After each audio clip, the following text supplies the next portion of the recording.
il m'a dit, Orban, il m'a dit, vous voulez vraiment parler de Soros dans votre livre? Je dis oui.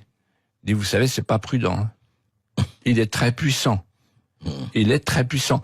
Il y a des centaines d'ONG qui travaillent pour la société liquide. C'est-à-dire une société sans les filiations, sans les nations, sans les États.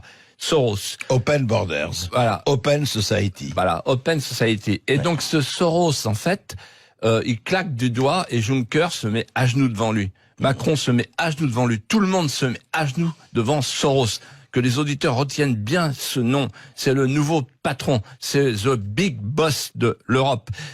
Et ce gars-là, c'est quoi? C'est un spéculateur qui se fait prendre pour un bienfaiteur. Vraiment, cet homme me dégoûte. Écoutez, c'est intéressant de parler de Soros. On sait très très bien qu'il a financé des femelles au Black Bloc, enfin beaucoup de monde, ça c'est clair. Attendez, il finance des députés européens. Il y a un rapport qui dit qu'il finance. Il y a 200 députés européens qui sont dans la main de Soros. Vous vous rendez compte?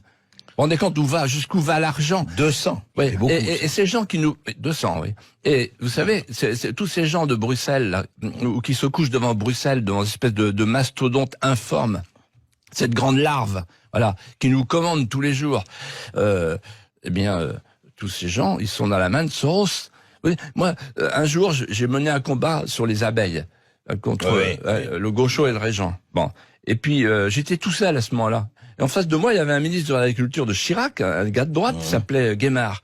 Et alors, il dit non, faut pas toucher à ça, etc. J'ai pas compris. Et quand je suis arrivé à Bruxelles, on me dit, oh là là, on fait le vide sanitaire.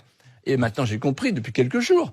En réalité, j'ai compris depuis que j'ai lu dans le Figaro que, Bayer est un des grands bailleurs de fonds. Un des grands bailleurs de fonds des partis politiques européens. Mais comment les gens peuvent-ils encore rester chez eux, ne pas descendre dans la rue et crier « On n'en veut plus de cette Europe, on n'en veut plus ».